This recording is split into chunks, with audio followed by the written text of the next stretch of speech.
Bonjour et bienvenue ici pour faire un point avec vous pendant quelques minutes sur ce qu'est la psycho-énergétique et quel est son intérêt pour nous ici particulièrement par rapport à ce que nous avons besoin de résoudre, de guérir, de pacifier, de soigner à court et long terme d'ailleurs et de résoudre quant à cette dynamique entre l'un et l'autre, entre les deux jumeaux, particulièrement donc au niveau psychologique, mais pouvant être résolus avec des techniques psycho-énergétiques, c'est-à-dire avec la visée de la circulation, de la remise en circulation, de la bonne circulation de l'énergie au travers du corps pour soulager tout ce qui est du domaine aussi psychologique et émotionnel, deux domaines particuliers qui peuvent pourtant être bien pris en charge par toutes ces techniques en psycho-énergétique.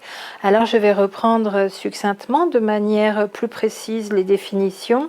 Par ailleurs, d'une part, donc ce qui est énergétique, soin énergétique, et puis aussi reprendre tout simplement la définition de la psychologie, ce qu'elle concerne, et en venir à la psycho-énergétique pour une approche plus précise. La définition de la psychologie, nous savons que c'est la connaissance empirique, donc empirique pour le préciser aussi, c'est ce qui est fait à partir des sens, en particulier par l'observation et l'expérimentation. Nous sommes là donc au niveau d'une connaissance faite à partir des sens, quand on est dans la connaissance empirique. Donc c'est la connaissance empirique ou intuitive des sentiments, des idées, des comportements d'une personne et des manières de penser, de sentir, d'agir qui caractérisent un individu ou un groupe. Une définition plus succincte de la psychologie peut être aussi étude scientifique des comportements. On a là le mot scientifique qui apparaît. Donc c'est quand même intéressant de la reprendre, cette définition de la psychologie, parce qu'on est bien sur une connaissance empirique ou intuitive des sentiments, des idées, des comportements. Empirique ou intuitive. Donc qui peut être fait par l'observation et l'expérimentation. Mais comme on en a dégagé des règles de fonctionnement, on peut appeler ça une étude scientifique des comportements, bien sûr, mais faite comme dit ci-avant. Alors le mot science, on le reprend aussi rapidement, c'est l'ensemble des connaissances relatives à certaines catégories de faits, d'objets ou de phénomènes obéissant à des lois ou vérifiés par les méthodes expérimentales. Deux façons donc d'établir des connaissances scientifiques sur un domaine particulier, une catégorie de faits, d'objets ou de phénomènes, soit d'établir des lois, soit de les vérifier, ces événements, ces éléments, ces faits, par des méthodes expérimentales. Intéressant là aussi parce qu'il y a donc deux possibilités d'établir des données, des connaissances, de ratifier des observations scientifiques, donc soit par des lois, soit par des méthodes expérimentales. C'est de là aussi que sont nées deux divisions dans les sciences, ce que l'on appelle par ailleurs d'une part donc les sciences exactes et de l'autre côté les sciences humaines et sociales. À un moment même plus récemment, il y a eu deux dénominations encore un petit peu différentes qui ont été donc les sciences dures pour les sciences exactes et les sciences molles pour les sciences humaines.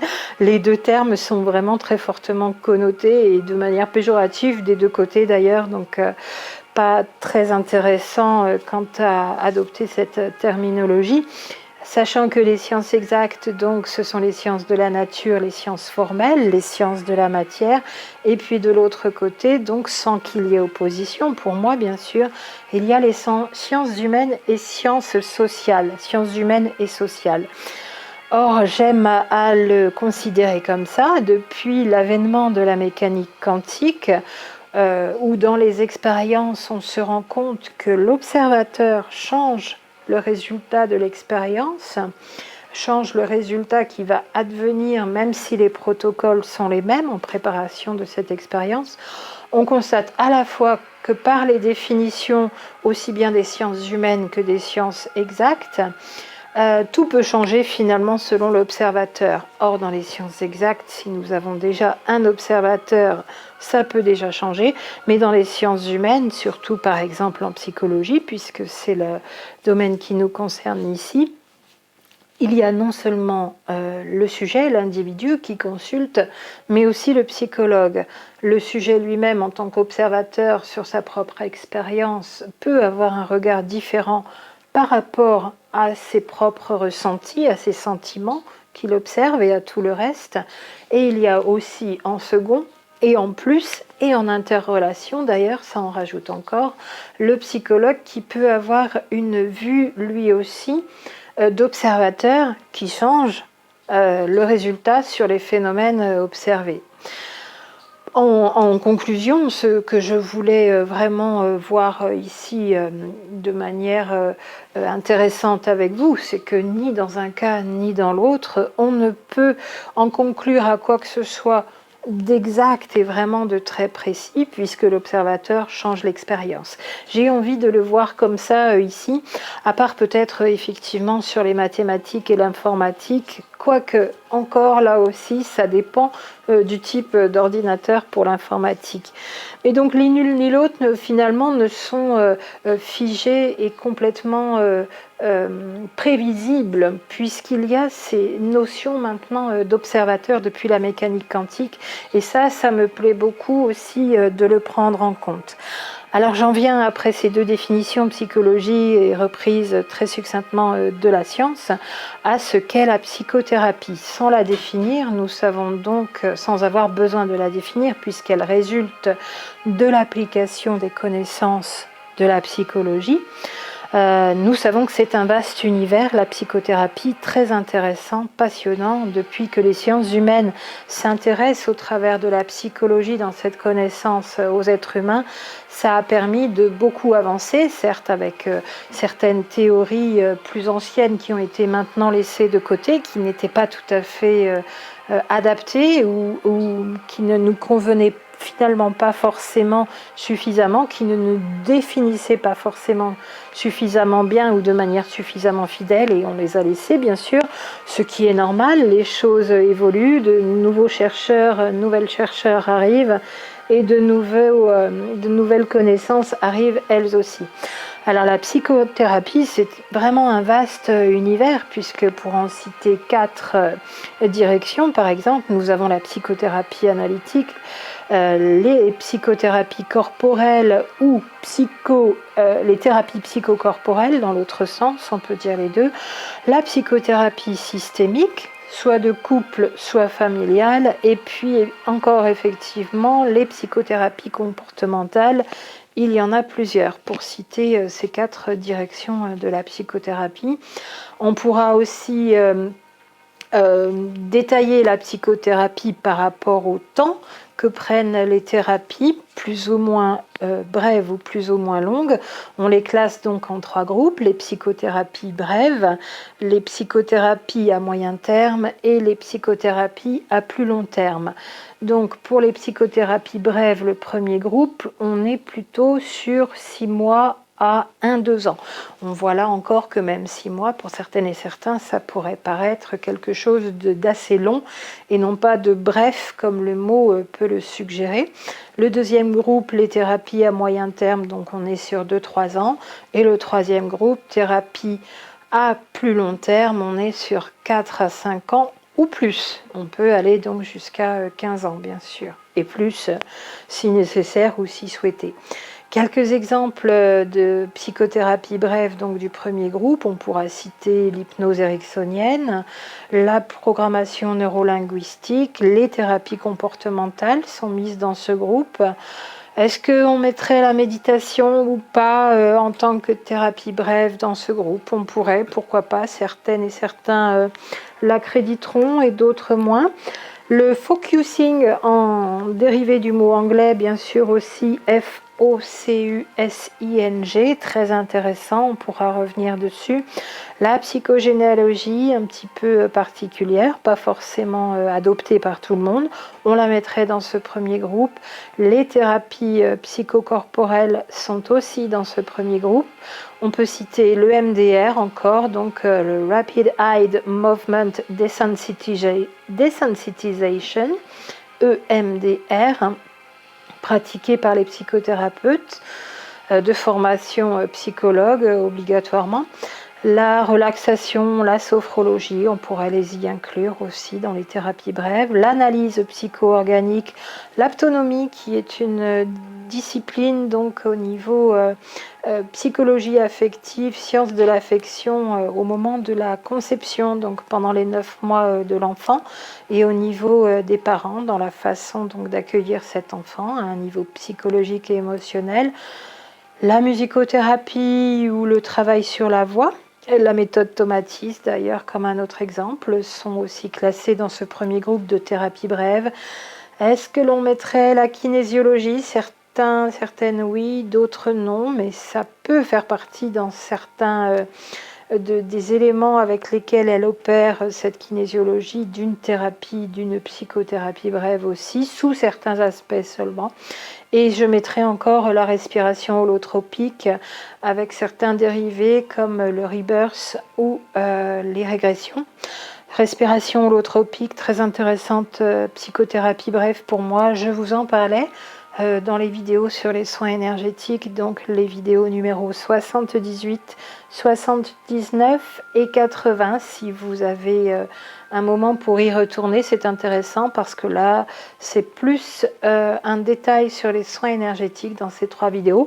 Donc finalement, ce sera complémentaire avec celle-ci sur la psycho-énergétique, plutôt côté psychologique.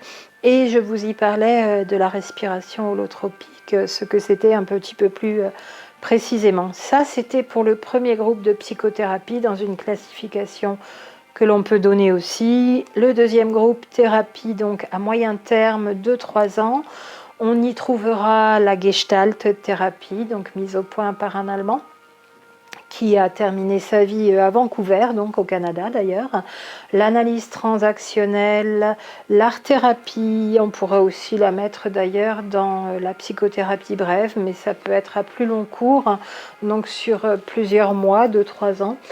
Et la thérapie systémique, soit de couple, soit thérapie systémique familiale, est classée ici dans ce deuxième groupe, donc on est sur 2-3 ans. Ça peut même être plus. Et le troisième groupe, pour terminer, de classification en fonction de la durée de la thérapie.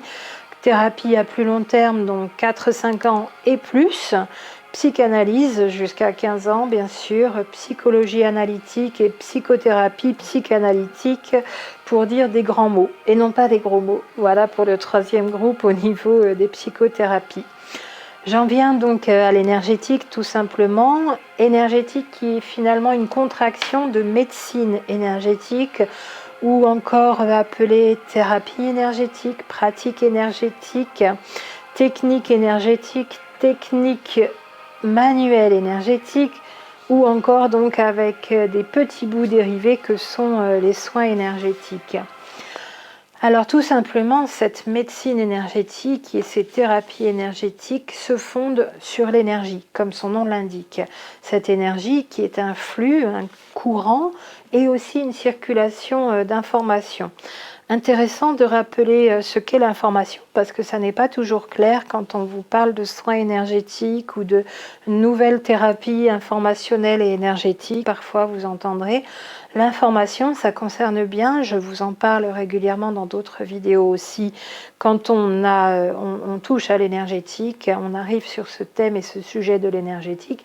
L'information, ce sont bien des données, des datas, des mémoires, des ondes structurées ou des ondes géométriques, ou encore des particules microscopiques, pour citer de nombreux exemples, qui sont donc à la fois le message à communiquer et les symboles pour l'écrire, si là je repars sur une définition plus formelle au niveau du dictionnaire, une définition plus académique.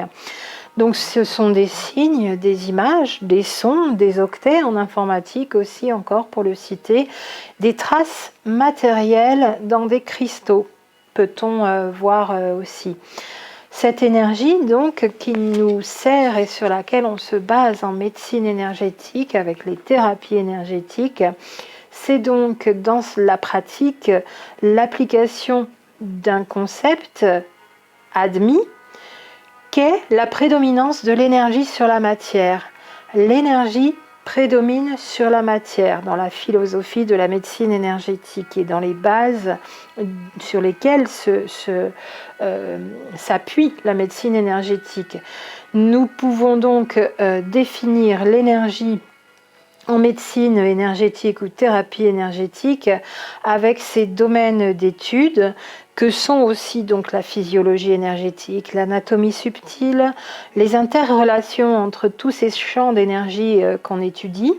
Il y a aussi à prendre en compte les champs électromagnétiques aussi bien à l'intérieur du corps qu'à l'extérieur du corps, ou les autres, donc tout environnant au niveau des corps subtils au-delà du corps physique, ces corps invisibles mais qui sont remplis de champs d'énergie et de champs électromagnétiques et notamment aussi de champs d'énergie lumineuse avec des photons.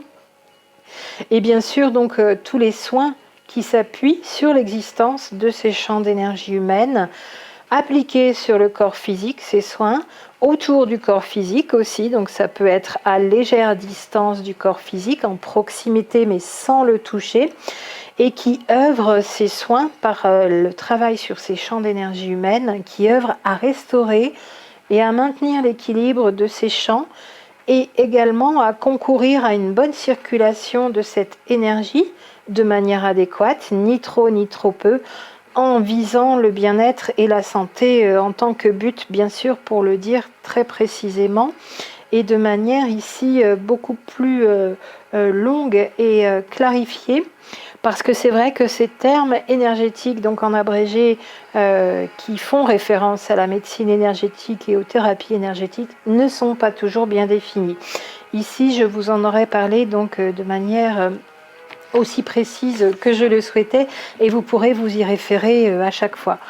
Ces divers soins énergétiques, pour le redire, je vous en ai déjà parlé en vidéo, donc ces 3 vidéos numéro 78, 79, 80, sans que la liste y soit exhaustive, mais on avait déjà vu un bon panel de soins énergétiques, et classé en tableau, vous verrez, c'est assez rigoureux et assez clair et précis. Je vous laisse y retourner pour ne pas allonger ici de nouveau et ne pas refaire ce qui a déjà été fait. Vous avez vraiment de bonnes informations. Donc en psycho-énergétique, on va pouvoir dès lors appliquer non plus ici là particulièrement au corps, au domaine physique, mais au domaine de ce qui concerne une partie de la psyché et des sentiments et des émotions, donc l'émotionnel et le psychologique, de manière énergétique, traiter tout ce qui est en déséquilibre et en dissonance avec ces soins énergétiques au niveau de la psycho-énergétique, comme je suis en train de vous la redéfinir ici, en s'aidant de tous les outils qui vont permettre de réguler et de gérer cette énergie qui a été bien mise à mal ou mise en déséquilibre, cette énergie en relation donc avec ce qui se passe au niveau de nos émotions, de nos sentiments, leur impact sur notre personne, sur notre psyché, sur nos comportements, les émotions, les sentiments, mais aussi les peurs, les blocages que cela engendre, les croyances, les conditionnements, les programmations, toutes ces données, toutes ces informations qui sont issues principalement de l'inconscient. Beaucoup résident dans l'inconscient, dans toute cette liste que je viens de citer encore. Il s'agit donc finalement pour nous ici en psycho-énergétique d'aller débloquer à un niveau inconscient et dans l'inconscient avec des outils et des techniques énergétiques. Avec l'intérêt encore pour le dire précisément, de se servir du corporel, de ce support du corps dans lequel ce corps donc sont engrammés ces nœuds formés par ces informations qui se sont peut-être arrêtées à un moment en tant qu'information qui aurait dû être délivrée à un endroit ou à un autre avec une bonne circulation d'énergie, et ça n'a pas été fait, ça ne s'est pas produit comme il fallait à ce moment-là. Ça nous permet donc, au travers du corps, en se servant du corps en psycho-énergétique, d'aller restaurer un bon équilibre émotionnel au niveau des sentiments, au niveau neurosensoriel, au niveau neurosensitif, d'aller restaurer tout cet équilibre qui n'est plus un équilibre fragile qui est rarement au top à 100% de toute façon, et d'aller au travers du déblocage des blocages de l'inconscient qui sont engrammés dans ce corps physique, dont résulte un déséquilibre de circulation d'énergie, d'aller récupérer les bonnes informations, de les remettre en circulation et de faire en sorte qu'elles soient délivrées aux bons endroits, au travers de cette énergie que l'on va remettre en circulation toujours, comme un flux, comme des flux et des vagues, des ondes qui vont s'acheminer tout au long du corps et tout au long de l'entourage du corps, tout autour du corps, et assurer la bonne réception des informations, de ces données, ces champs d'énergie qu'ils ont pour vocation de véhiculer, encore une fois, je le répète, de véhiculer et de livrer au bon endroit, à bon port, et de veiller à ce que cette énergie véhiculant cette information en psycho-énergétique donc ne soit ni bloquée ni trop forte en tant qu'énergie surexcitée. Voilà au niveau de la psycho-énergétique de son intérêt. Donc nous verrons comment nous pouvons à un niveau concret entre tous les corps physiques et corps énergétique, corps subtil de l'individu, corps physique, corps émotionnel, corps mental, spirituel aussi, dans les consciences de chacun de ces corps, nous pouvons œuvrer et appliquer ces connaissances en psycho-énergétique, les différentes thérapies qui s'y raccrochent, que l'on peut inclure dans la psycho-énergétique, et l'utilisation de ces outils donc au travers des canaux et des centrales d'énergie que sont à la fois les nadis, issus de la connaissance en médecine ayurvédique, et les chakras, issus de la connaissance en médecine énergétique traditionnelle chinoise, de son long nom complet. Et de manière surtout dans ces outils en psycho-énergétique à la fois simples, abordables à tout à chacun, tout à chacune, et avec un minimum de volonté aussi. C'est en cela que la psycho-énergétique permet de prendre des raccourcis, mais pas des raccourcis qui feraient que la thérapie serait incomplète, mais qui permet de gagner du temps et de squeezer certains obstacles du mental, encore une fois, au niveau de la psyché. Ces outils en psychothérapie donc énergétique, qui sont simples, abordables, avec un minimum de volonté et de persévérance, sans connaissance préalable pour la plupart, sans long rendez-vous et aussi peu coûteux, et pour la plupart qui peuvent être pratiqués pour tout ou partie seul chez soi à la maison, tranquillement, seul ou à deux si on a envie de le faire en duo, de s'exercer par exemple comme avec l'EFT, l'Emotional Freedom Technique, ou de partager ou de s'entraider, mais surtout principalement seul pour tout ou partie selon les outils en psycho-énergétique. Beaucoup de techniques donc peuvent être comme ça très rapidement employées pour un soulagement tout aussi immédiat et rapide, disponible à la maison une fois que l'on les a sous la main, qu'on les a appris, qu'on sait un petit peu les pratiquer, et parfois il ne faut que quelques minutes pour commencer à pouvoir les pratiquer et avec des résultats. En cela, la psycho-énergétique, c'est de la thérapie brève au niveau psychologique, plus.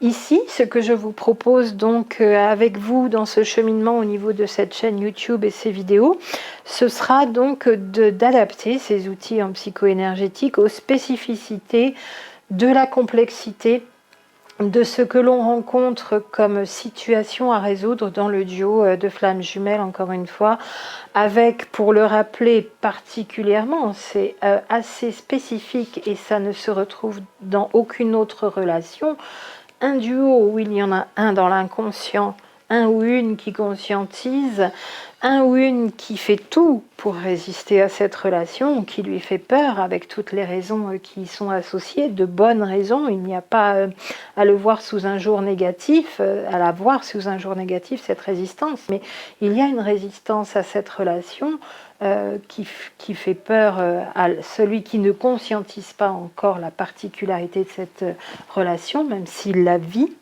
Il ou elle la vit de la même façon, il ou elle la ressent de la même façon, et puis l'autre, de l'autre côté, qui parfois commet l'erreur, entre guillemets, peut faire preuve de maladresse en voulant forcer, puisque conscientisant la relation, souhaitant la relation, voulant la relation, il y a parfois des mises trop en avant de cette volonté, et l'autre fuit encore plus, bien sûr, et recule. Non seulement il y a besoin de prendre en compte ces spécificités, ces réalités, de se rendre compte ô combien elles sont importantes, mais aussi de savoir quoi utiliser pour les gérer, tout simplement. Et c'est là que pour moi des outils en psycho-énergétique sont vraiment les plus à même de nous aider, parce que c'est très particulier et ils y sont particulièrement adaptés, ces outils. Il y a aussi donc un mode de communication très différent dans cette relation où nous sommes les parfaits opposés complémentaires. Encore aussi, je peux le préciser, ce ne sera pas exhaustif non plus dans toute la liste de ces particularités, nous savons qu'elles sont nombreuses, mais une énergétique corporelle au niveau des chakras qui est très différente par rapport à d'autres relations. Et puis il y a là, comme dans toutes les relations, et parce que cela concerne des individus, des êtres humains, la personnalité de chacun des deux jumeaux, chacune des deux flammes, donc unique à chaque duo. Là, ce sera vraiment spécifique et individuel à chacun de ces duos, dans la découverte fascinante donc des transmutations psychologiques et spirituelles qui s'opèrent par cette présence particulière l'un à côté de l'autre, et dans ces phénomènes énergétiques, dans une véritable alchimie intérieure à tous les niveaux, au niveau spirituel, psychologique, relationnel, corporel, physique, énergétique. On pourrait même parler du physiologique pour les personnes qui s'y intéresseraient encore plus en détail. Une véritable alchimie intérieure chez l'un et chez l'autre que plus rien ne peut arrêter quand il y a eu mise en présence, reconnexion, reconnaissance. Pour moi en tout cas, je le crois fortement. Et cette alchimie intérieure qui se déroule et qui produit petit à petit ses effets aussi, cette fois à l'extérieur. Alors je vous retrouve pour les tout premiers outils en suivant en psycho-énergétique, d'abord en vidéo de présentation. Et il y aura donc une vidéo d'application beaucoup plus approfondie avec toutes les explications, toute la méthode, le petit protocole, le plus synthétique possible, le plus efficace, le plus facile à mettre en application, mais avec les explications nécessaires et suffisantes. Et cette deuxième partie plus étayée sera donc pour les personnes désireuses d'avancer plus loin encore dans la résolution de leurs problématiques et des obstacles. Et vous aurez donc des vidéos qui seront, elles, en lien privé, que je vous enverrai tout spécialement, et qui seront dédiées donc aux personnes qui sont en soutien à la chaîne au travers d'un abonnement, donc pour les tipeurs, tout simplement. Je vous réexpliquerai dans une vidéo vraiment spécifique sur ce qu'est la participation, le soutien, avec la possibilité de donner au travers de la plateforme Tipeee. T-I-P-E-E, donc pour l'écriture. Certaines et certains d'entre vous connaissent déjà, l'ont vu par ailleurs, d'autres chaînes s'en servent. Et moi, je suis très heureuse de vous le proposer ici, puisque ces outils en psycho-énergétique, il va y en avoir de nombreux. Et pour bien les développer avec vous, vous les mettre à disposition, je vous les propose cette fois sous forme d'échange, dans un bon équilibre, pour celles et ceux donc qui auront envie par là même de soutenir aussi ce travail que je vous propose, avec un partage qui sera proposé, des retours, des suggestions que vous pourrez faire, et peut-être même sur des outils plus conséquents, plus longs et difficiles, mais plus efficaces encore selon les utilisations et les besoins. Il y aura peut-être encore un niveau supplémentaire de partage et de retour avec moi que je vous proposerai aussi. Par là même, dès lors, n'hésitez pas à poser toutes vos questions et à faire vos suggestions sur ces outils au niveau psycho-énergétique et sur vos besoins. Toujours par mail, par contre, ici, pour ces questions sur ce développement au niveau de résoudre les problématiques au travers de tous ces outils psycho-énergétiques que je vais vous offrir et partager ici avec vous. Donc le mail, je vous le rappelle, fj.cosmictwins, donc COSMICTWINS, tout attaché donc pour Cosmic Twins, fj.cosmictwins@gmail.com tout simplement. Je vous dis à très bientôt.